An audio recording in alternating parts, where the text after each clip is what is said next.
Hello guys, good evening.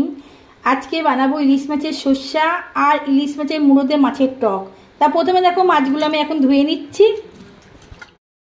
নিয়ে চলে এসেছে এদিকে, আর এদিকে মাছের মাথাগুলো কেটে নিচ্ছে, ছোট ছোট করে কেটে নিচ্ছে, এগুলো টক করবে বলে। মুড়ো কাটছে আর আমি এদিকে চুলোতে কড়াই বসিয়ে দিয়েছি পরিমাণ মতন তেল মাছ ভাজার জন্য। পরিমাণ মতন তেল দিয়ে দিয়েছি, তেলটা তাপার জন্য একটু অপেক্ষা করব। তেলটা তাপতে থাকবো। এদিকে আমি নুন হলুদ মাখিয়ে নিই মাছের মধ্যে, দিয়েছি হলুদ আর দিয়ে দিলাম পরিমাণ মতন লবণ, দিয়ে ভালো করে মাখিয়ে নিচ্ছি। মাছের নুন মাখানো হয়ে গেছে। মা এদিকে জিরে সর্ষে আর কাঁচা লঙ্কা বেটে দিচ্ছে শিলনোড়াতে। মা এদিকে শিলনোড়াতে বাটছে মশলা। হালকা তেপে গেছে, মাছগুলো ভেজে নেব।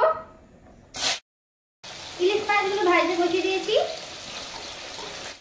ভাজা হয়ে গেছে। মাছগুলোকে তুলে নিচ্ছি। মাছ ভেজে তুলে নিয়েছি। এবার মুড়োগুলোকে ভালো করে নুন হলুদ ভেজে নেব। মুড়োটাকে এবার ভেজে নিচ্ছি। মুড়োগুলো দিয়ে দিয়েছি, এবার হালকা করে ভেজে নেব, যেহেতু টক করবো হালকা ভাজতে হয় ইলিশ মাছ। ওটা হালকা ভাজা হয়ে গেছে, এবার তুলে নিচ্ছি। মুড়োগুলো তোলা হয়ে গেছে। এবার ইলিশ মাছের সর্ষেটা করে নেব। তার মধ্যে করবো রাঁধুনি আর জিরে ফোড়ন দিয়ে দিচ্ছি তেলের মধ্যে, আর পেস্ট করা মশলা দিয়ে দিচ্ছি। মশলার উপর দিয়ে দিচ্ছি হলুদের গুঁড়ো আর পরিমাণ মতো লবণ। এবার কষিয়ে নেবো হালকা করে। বেশি সর্ষে কষাতে নেই, বেশি কষালে নাকি তিতো হয়ে যায়, তো আমি হালকা কষিয়ে নেবো। তো আমি কষাবো এখানে 1 মিনিট থেকে 2 মিনিট ভালো করে কষিয়ে নিচ্ছি। 1 মিনিট কষানো হয়ে গেছে, দিয়েছি জল। জল দেওয়া হয়ে গেছে, দেখো ফুটতেও শুরু করে দিয়েছে। ঝোলটা পুরো ফুটে গেছে। এবার দিয়েছি মাছগুলো এক এক করে।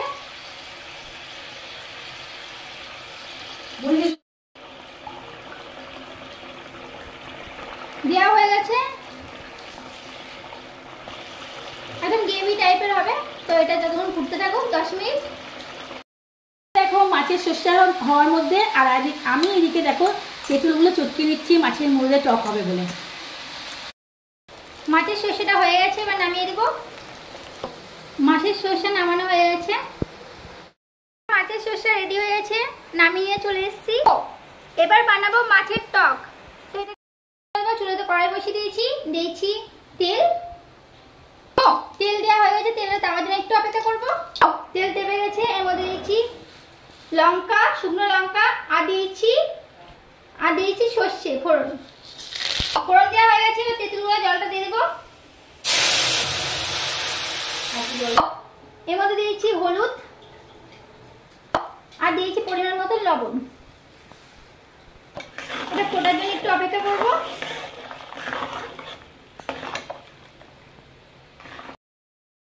ফুটে গেছে, এবার আমি মাছগুলো দিয়েছি, ইলিশ মাছের মুড়োগুলো। ইলিশ মাছের মুড়ো দেওয়া হয়ে গেছে। 10 মিনিট ফুটতে থাকুক। আমি টকে চিনি দিয়ে দেবো, তোমরা পরিমাণ মতন চিনি দিবে। চিনি দেওয়া হয়ে গেছে যাতে টক মিষ্টি হয়। এবার 1 মিনিট ফুটিয়ে নেব। হয়ে গেছে, একটু মাটি একটু টেস্ট করতে দেবো কেমন হয়েছে। সুপার, সবকিছু ঠিক আছে, সব ঠিক আছে হয়ে গেছে। এবার নামিয়ে দিচ্ছি। মা বললো খেয়ে সবকিছু ঠিক আছে। দিদি নামানো হয়ে গেছে, আমার তো গন্ধ শুকিয়ে মরছে, খেয়ে নি। ডিনার রেডি হয়ে গেছে, টক আর হলো এদিকে সর্ষা ইলিশ মাছের টক আর সর্ষা। তোমরা দেখেই নিলে কেমন করে ঝটপট বানিয়ে ফেলো। আর এই বর্ষাকালে তো খুব ভালো লাগে, আর গরম ভাতের সাথে খুব ভালো লাগে গরম ভাতে খেতে। ইলিশ মাছের সর্ষে আর টক, আর যা টেস্টে লাগবে। এখন তো কেবল 7টা বাজে, রাত্রিবেলায় খাবো মনে হচ্ছে এখনই খেয়ে নিই, কি বলবো তোমাদের। আর তোমরা কিভাবে সর্ষে বানাও ইলিশ মাছের অবশ্যই আমাকে কমেন্ট করে জানাবে। অবশ্যই ট্রাই করবো তোমাদেরটা, আর আমারটা একবার ট্রাই করে দেখো। আর টকটাও কিভাবে বানাও তোমরা ইলিশ মাছের, আমি এইভাবে টক বানিয়েছি, তোমাদের রেসিপিটা দেখিয়ে দিয়েছি। আর অবশ্যই কমেন্ট করবে কিভাবে তোমরা টকটা বানাও। আমি অবশ্যই একবার হলেও রিপ্লাই করবো। করব। ভিডিওটা আমি এখানেই শেষ করছি, পরবর্তী ভিডিওতে দেখা হচ্ছে। ততক্ষণ ভালো থেকো, সুস্থ থেকো, বাই বাই।